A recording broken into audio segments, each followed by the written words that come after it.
Hola a todos, en el vídeo de hoy les quiero contar cómo dejé de estudiar programación y cómo aprendí desde Cuba a programar de forma autodidacta sin título y casi consigo un empleo en programación, pero por cuestiones de la vida contaré en este vídeo pues no lo pude conseguir y eso afectó en que hoy en día ya no programo. Hola, mi nombre es Servis y si me has estado siguiendo en mis últimos vídeos en el canal, bueno, me dedico a subir contenido de tecnología gamer, a ayudar a las personas a que puedan aprovechar sus equipos y sus componentes gamer, pero bueno, quiero hablar un poco en este vídeo así desde lo personal, desde quién soy, un poco presentarme, que no lo he hecho todavía en este canal y ya lo tengo hace tiempo. Pues eso, yo me llamo Elvis, soy informático y tengo más de 3 años de experiencia trabajando en el sector. Actualmente trabajo de técnico de soporte N2 y pues eso, quiero contar en este vídeo un poco cómo ha sido mi recorrido. Bueno, soy cubano, creo que por el acento se sabrá, pero bueno, soy cubano y quiero hablar un poco de cómo ha sido estudiar en Cuba programación con todos el sacrificio y el trabajo que eso conlleva,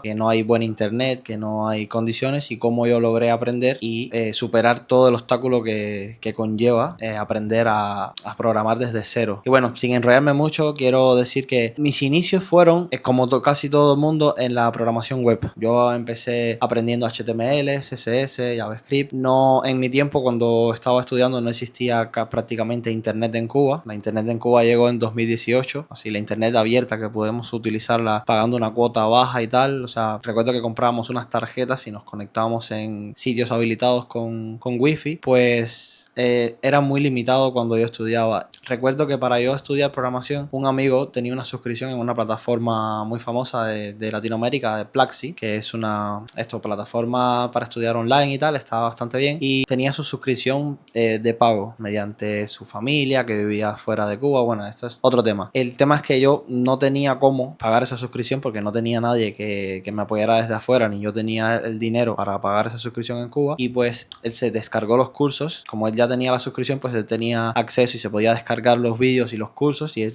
los tenía en local y me los pasaba para mi ordenador por un disco duro externo. Y pues así fue como yo pude poco a poco tener información, tener contenido para poder aprender. Porque claro, era muy limitado todo, no tenías acceso por ejemplo, en YouTube, era todo un infierno. Y claro, mediante estos cursos que me pasaba, que para mí cuando que yo era lo máximo, o sea, me encantaba, pues fui poco a poco descubriendo ese mundo que tanto me gustó, que a día de hoy todavía sé programar. No programo, no voy a mentir diciendo programo, no programo a día de hoy, no toco código, pero si tuviera que hacerlo lo hago y sé por dónde tirar los hilos. O sea que no estoy perdido, llevo, no sé, unos 7 meses sin escribir código, o quizás un poco menos, pero me encanta la programación. E incluso un poco de disclaimer, puede que en un futuro vuelva a programar, no lo sé. De momento estoy haciendo contenido para YouTube, me encanta hacer contenido, he descubierto se puede decir una pasión, y eso que soy bastante introvertido, me da vergüenza hablar en cámara, hablar en público, pero bueno, este espacio me siento bien, siento que son vídeos que puedo mirar en un futuro y mirarme a mí en retrospectiva y decir, mira todo lo que he avanzado, mira cómo desde lo que conté en ese vídeo hasta ahora, cuánto he cambiado, cuánto he mejorado. E incluso me hubiese gustado mucho antes haber empezado el canal, pero mucho antes me refiero desde Cuba, por ejemplo, desde mis inicios que fueron muy difíciles, que tuve que ser informático en Cuba es súper complicado. Bueno, ser todo es complicado, pero ser informático en un país tercermundista que no hay tecnología, pues es todo un reto. Y claro, tecnologías que utilizaba yo en mi país, en otros países ni existían directamente porque eran obsoletas, y todas estas cosas son un reto que solamente los cubanos entendemos. Pero bueno, en este vídeo, por supuesto, mi intención no es dramatizar. Yo vivo hace 4 años en España, estoy bastante feliz, tengo un trabajo estable, como había dicho en principio del vídeo, de soporte N2, y eso, me voy superando. Voy estudiando, me voy preparando. En Cuba, es otra cosa que no he mencionado, o sea, estudié técnico medio en telecomunicaciones. Son como mis estudios formales, por así decirlo, porque los cursos que pasé, al no tener la suscripción, pues yo no tenía certificaciones. O sea, todo lo que estudié en Platzi, pues fue contenido que me descargaba mi colega y me lo pasaba. Yo no tenía certificaciones. Y claro, mis únicos estudios son eso, técnico medio en telecomunicaciones, que de hecho estoy validando aquí en España. Pero bueno, eso lleva un proceso, aquí son bastante lentos, bastante burocráticos con este tema, y pues bueno, estoy intentando que mi título que tiene 12 grados y que realmente no lo utilizaré de momento porque ya tengo 3 años y medio de experiencia, o sea que la experiencia vale más que los estudios en este caso, pero sí que me gustaría, por ejemplo, en un futuro pasar un FP, si vuelvo a retomar el tema de la programación. Y claro, la vía formal para estudiar aquí en España te piden sí o sí tener un título de bachiller, o al menos que sea el título que se estudia antes del FP superior, o sea, el grado medio, y el mío equivale a un grado medio, o sea que tengo que hacer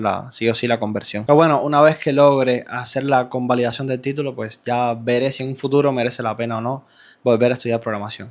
El caso es que en este vídeo les quiero contar por qué yo lo dejé de buenas a primeras. Si se pueden apreciar, soy bastante amante a la tecnología, amante a este mundo de informática, porque alguien así dejaría la programación. Y en este vídeo te quiero mostrar la realidad que no te cuentan todos los youtubers, que son un poco los gurús, como se dice, que te quieren vender un curso y te dicen que estudies programación, que lo vas a conseguir. Yo también caí en toda esta trampa, estuve mucho tiempo viendo este contenido y consumiendo esta falsa dopamina que te dice que lo vas a conseguir, te dan un ánimo, tú te lo crees, estudias, te esfuerzas, pero la realidad luego en el mercado es otra. La realidad es que el mercado pide a veces algunas tecnologías que no te dan estos falsos youtubers, estos falsos genios de la tecnología, que luego cuando llegas a hacer una entrevista de trabajo incluso pasas vergüenza porque dices, ostras, a mí me enseñó este youtuber que estudiara X tecnologías y luego cuando vas a la entrevista te dicen, vale, y coméntame un poco de esto, háblame de lo otro, y tú dices, bueno, pero este youtuber me dijo que si estudiaba esto tal cual conseguiría empleo. O sea, te engañan mucho en este sector. Pero bueno, tampoco quiero dirigir este vídeo a esas personas, simplemente hacer la mención de que no se fijen en todos estos youtubers, tengan siempre presente que ellos quieren vender su producto, en este caso tener vistas en su contenido, o casi siempre venderte un curso de pago. No estoy generalizando, hay muy buenos youtubers, no quiero ni mencionar ni los malos ni los buenos, pero hay muy buenos youtubers que hablan de esto, de cómo mejorar, te dan cursos gratis, esto, hay muy buen contenido y el que esté en este mundillo sabe de lo que hablo. Pero bueno, contando un poco de mi experiencia, mi historia, fue que volviendo un poco a lo que estaba hablando de Cuba, estaba estudiando, aprendí HTML, CSS, JavaScript, luego, bueno, en general todo, aprendí Hub, aprendí CMD, un poco a escribir comandos, aprendí Bash, que no sabía escribir comandos en Linux, hice un curso de Linux básico, o sea, me hice la escuela completa de desarrollo web de Plaxi, bueno, que no es completa porque ellos mismos decían que iban actualizando más contenido y es como que sería infinita la escuela. Yo estuve bastante tiempo, recuerdo un año o así, año y medio, que no salía de casa literalmente. O sea, recuerdo que empecé a estudiar programación en un diciembre, no recuerdo si era de 2020, puede ser, creo que sí, diciembre de 2020 o 2019, me parece incluso. Diciembre de 2019 para enero de 2020, creo que fue así. Hace mucho tiempo ya. Eso, empecé por los cursos y estuve ese año completo estudiando, sin salir de casa,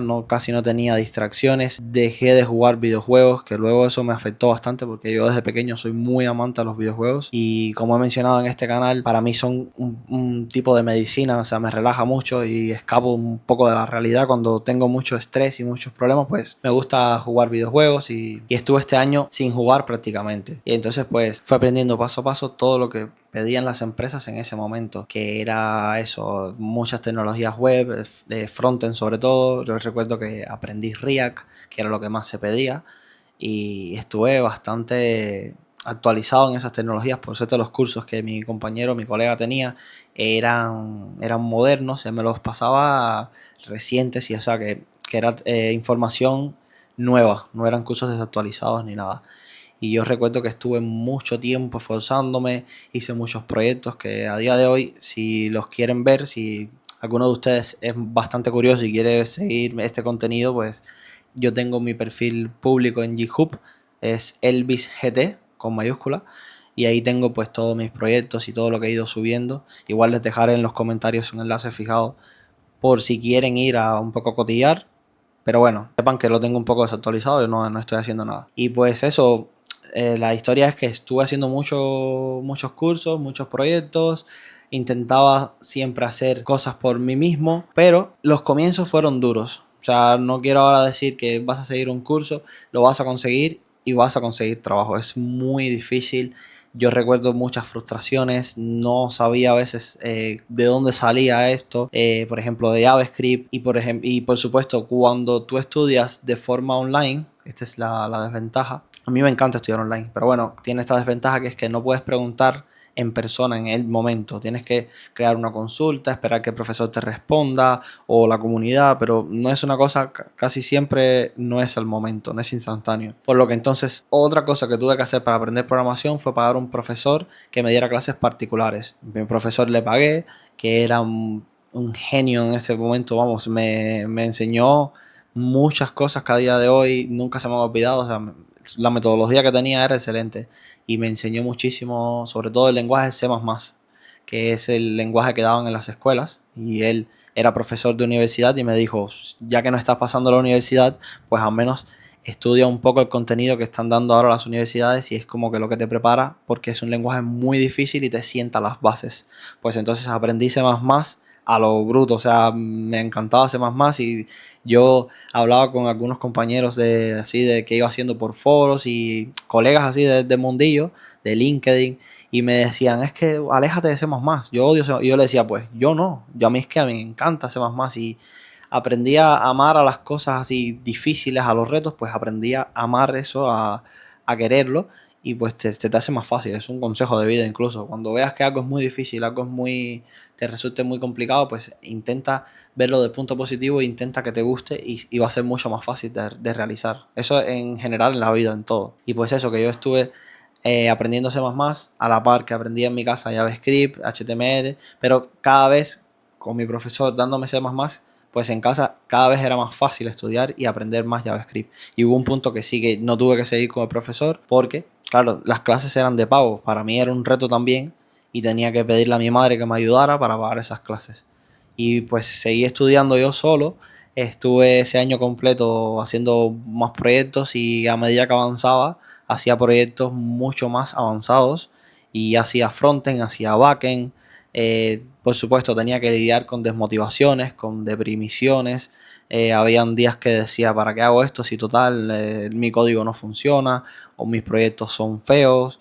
Y cosas que todos los que estamos en esto luego termina pasándonos, tarde o temprano termina pasándonos, y entonces pues fue muy difícil, la verdad. No voy a decirles que es fácil porque fue un camino largo, y bueno, llegó un momento donde yo creía que ya estaba preparado. Decía, bueno, al menos ya sé lo que no sé.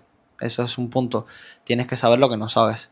Yo ya sabía que me faltaban cosas por aprender, pero con lo que yo sabía, para mí me era suficiente para ya empezar a buscar empleo. Y pues eso, que como yo creía que estaba preparado, pues yo entonces empecé a buscar trabajo. Pues imagínense el reto, buscar trabajo desde Cuba, que había recién llegado la internet, o sea que empezaron poco a poco, que fue lo que les comenté, a habilitar algunos sitios de wifi para poderse conectar. Pues era muy complicado hacer entrevistas y muy complicado contactar con empresas, porque por ejemplo, trabajar en mi país nunca lo valoré como una opción, porque te pedían sí o sí un título universitario, y ya conocía, mientras más estudiaba, por supuesto, fui conociendo más personas, y me habían dicho que era muy complicado conseguir trabajo estando o sea, dentro del propio país, y que pagaban muy poco, por lo que directamente nunca me generó curiosidad ni interés conseguir trabajo dentro de mi país. Quería trabajar en remoto para empresas extranjeras que sí que me pagaran en dólares, y claro, al hacer la conversión de dólares a dinero cubano, pues tendría mucho más sentido. Pues eso, que empecé a hacer entrevistas, empecé a hacer eso, con mi currículum, me creé un buen perfil en LinkedIn, tenía todo limpio las redes sociales, o sea, veía vídeos de todos los youtubers esto que les comentaba, que me decía, te dicen todo lo que tienes que hacer, todo lo que tienes que supuestamente tener para conseguir el empleo. Y luego, a la hora de la verdad, la realidad de todo esto es que te encuentras con un muro gigante cuando vas a hacer la entrevista, y es que no le importas, al que te está entrevistando no le importas nada. No importa si has estudiado, no importa si tú te has esforzado noches sin dormir. Al fin y al cabo, el entrevistador, en este caso es el reclutador, lo que está haciendo es siguiendo un guión. Él le piden a esa persona le piden, necesitamos un programador frontend que sepa las tecnologías de React, que sepa JavaScript, que sepa Redux, que sepa tecnologías que en aquel entonces eran las que se utilizaban. A día de hoy no tengo ni idea. Y pues cuando llegas a la entrevista, luego el reclutador no sabe lo que realmente es programar. Te hace preguntas que tiene escritas, y luego tú le explicas y le dices, mira, yo no tengo un título universitario, pues ya ves como muchas veces me pasaba esto. Tú decías, no tengo título universitario y marcaban cosas, hacían cosas en el papel o yo lo veía tras la videollamada y se veía como que escribían algo como diciendo no tiene título, o sea que ya es una red flag. Ya el hecho de decir no tengo título, pues ya te pone en lo último de la categoría, que aunque parezca un poco contradictorio, porque sé que hay muchos de estos youtubers que dicen que no hace falta título universitario. Lógicamente, no es que hace falta título universitario, muchas personas lo consiguen, muchas personas lo consiguen, pero no es un, ¿cómo decirlo? No es un requisito, pero sí es un plus. Si tú dices que tienes título, vas para arriba en la lista, si dices que no, pues vas para abajo, eso es así. Eso, si les dicen que no, pues les están mintiendo. Básicamente, para algo existe el título, es para facilitar un poco conseguir el empleo. Que tampoco te garantiza nada tener título, eso es otra cosa. Pero bueno, que era muy difícil, las entrevistas recuerdo que eran insufribles. Yo daba lo mejor de mí, decía todo lo que había aprendido en tanto tiempo.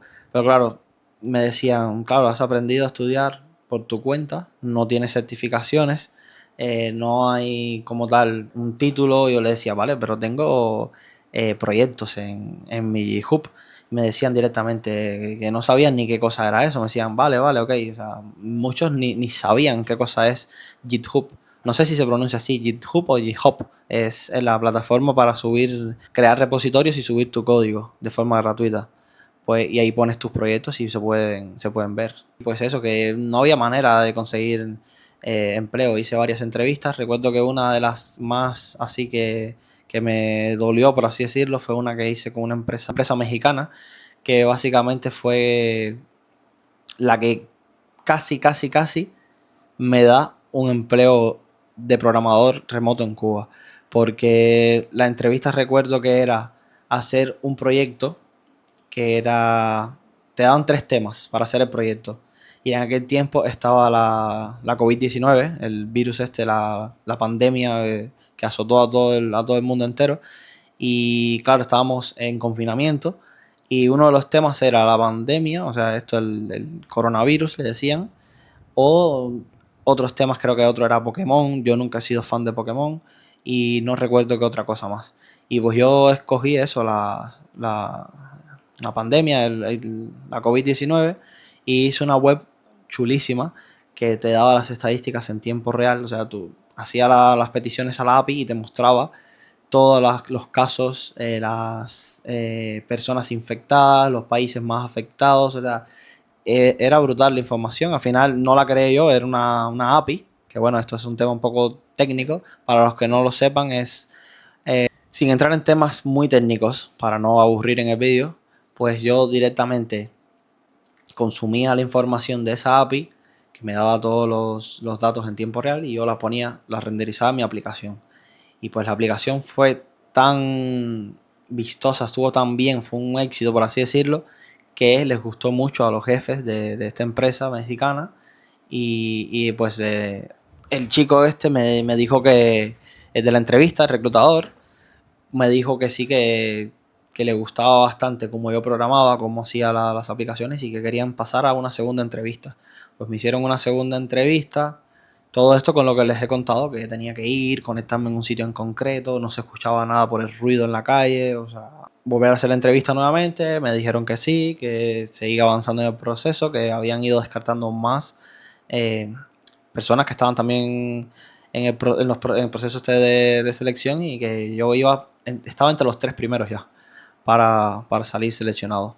Pero desafortunadamente, al estar en Cuba, cuando hicimos la última entrevista ya con el jefe de proyecto, que me estaba comentando ya cuánto me pagarían, que si mal no recuerdo incluso voy a dejar datos y todo, o sea, me pagaban, creo que eran unos $250, que para aquel entonces yo moría de felicidad. Yo daba gritos de felicidad porque, claro, tener $200 en Cuba es una millonada. En aquel tiempo prácticamente eras rico. Ahora se ha puesto un poco más complicada la situación y es incluso, no es casi dinero. Es muy difícil de conseguir, casi imposible, pero como se vive, la vida está tan cara, pues no es casi nada. Pero bueno, en aquel entonces con $200 decías, soy rico, o sea, tendré una calidad de vida alta. Y pues estuve muy motivado, estuve muy ilusionado en esos días. Me dijeron, te daremos respuesta en estos días ya si todo sale ok. Y pues la respuesta fue que que sí, que me habían escogido, pero que no tenían cómo hacerme llegar esos $200. O sea, como estaba en Cuba, no tenía plataformas de, por ejemplo, PayPal, o no tenía nada para cobrar, pues, y no mandaban el dinero en efectivo tampoco, porque era trabajar, por supuesto, sin contrato. Eh, Cuando otros países contratan desarrolladores, casi siempre de Venezuela, de Cuba, nunca, vamos, al menos en Cuba casi nunca te hacen contratos. Es muy difícil que te hagan contratos, porque son contratos de palabra por WhatsApp o por Teams o por plataformas así de chat, pero no hay un contrato formal, porque cualquier día la empresa te dice ya no te necesitamos y ya está, y punto. Bueno, son cosas que tienes que vivir por vivir en esos países pobres, pero bueno, al fin y al cabo, mientras tuvieras tu dinero, al final era mejor tenerlo que no, ¿sabes? Y bueno, pues no decidieron no continuar por eso, porque no tenían cómo hacerme llegar el dinero, y tendrían que entonces pagar a plataformas del gobierno de México para que lo enviase a través del Banco de Cuba, y les cobraban comisiones, y vamos, como que al final tenían que, para hacerme llegar esos 250 a mí, tenían que pagar mucho más dinero ellos, y por supuesto se fueron por otro candidato de otro país seguramente, que no tenían que hacer todo este sacrificio para pagarme. Y bueno, esa fue de las últimas entrevistas que hice.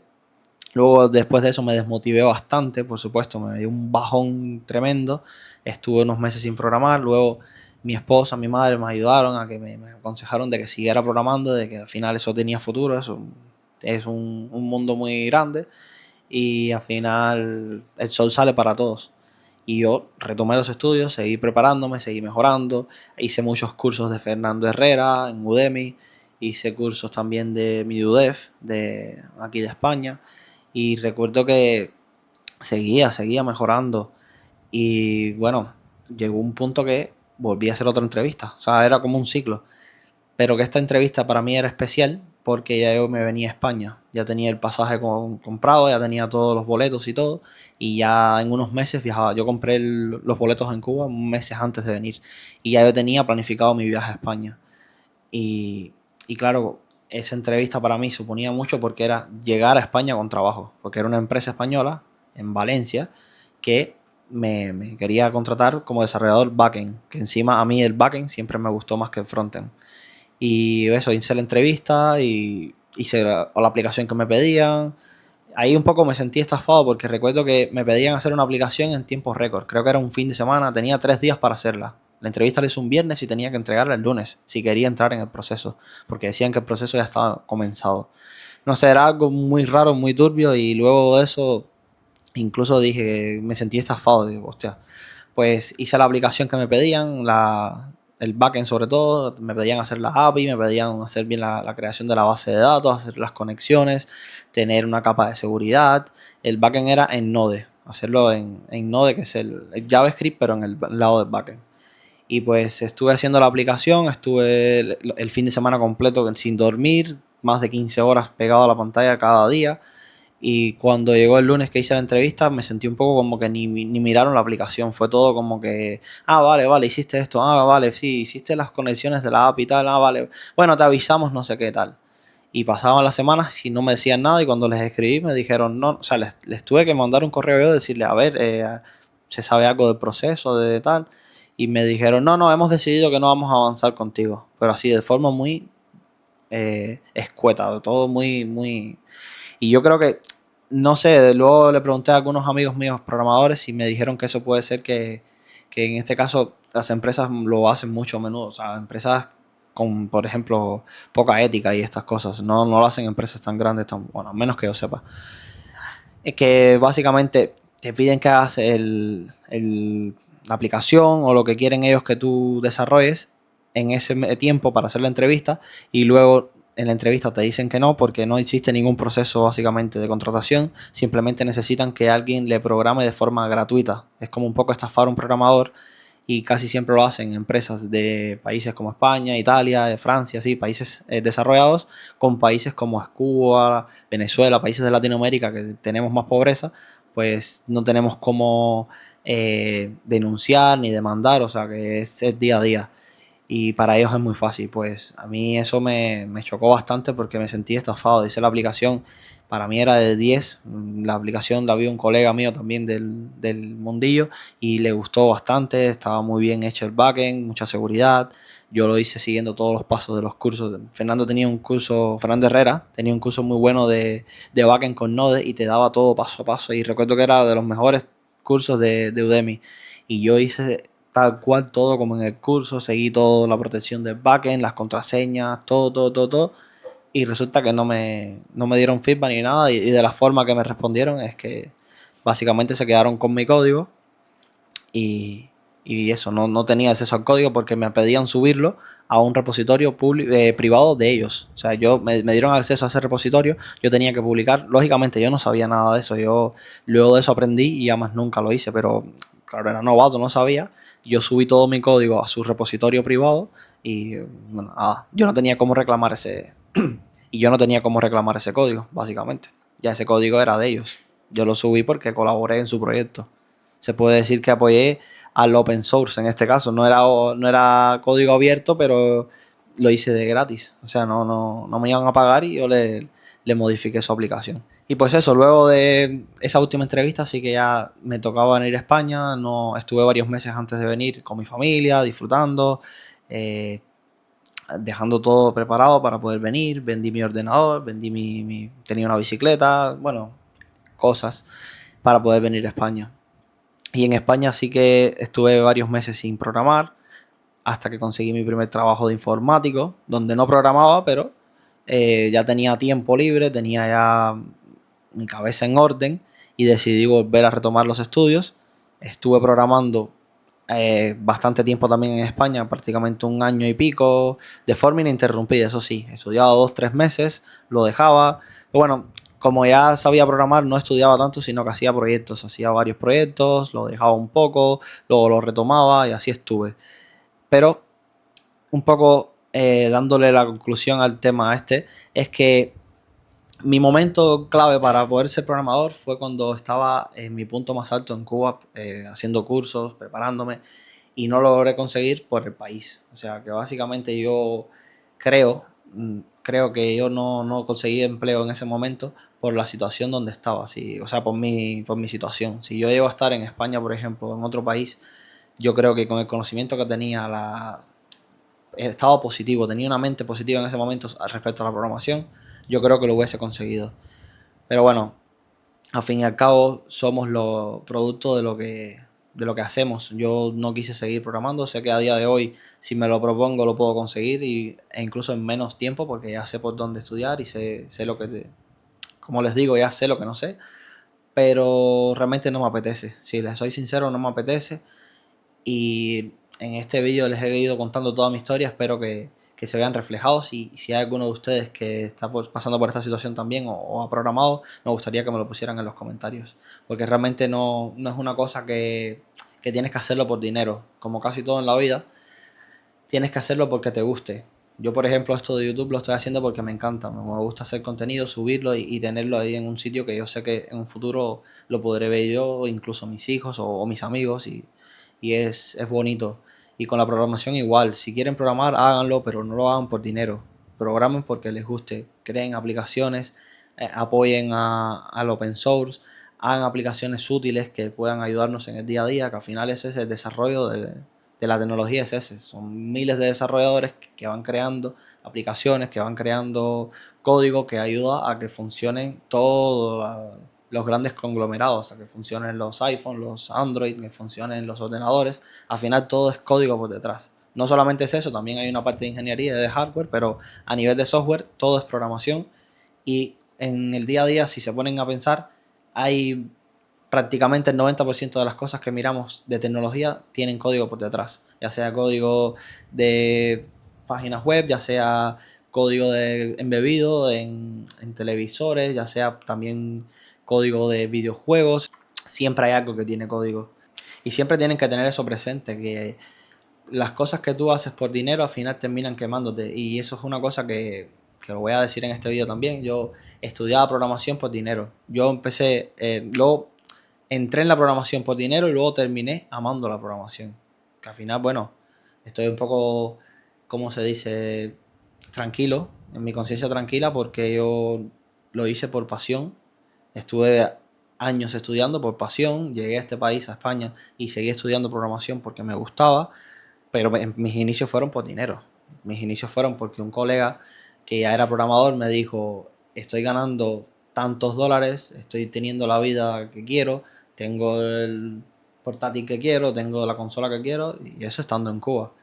Y yo dije, bueno, pues yo también quiero eso. Y al final te das cuenta que por mucho que luego terminé enamorándome de la programación, siempre cuando tú no tienes el propósito claro desde el comienzo, pues es como los cimientos del edificio, pues luego, por mucho que construyas para arriba, luego se puede desplomar. Y eso es lo que pasa con estas cosas.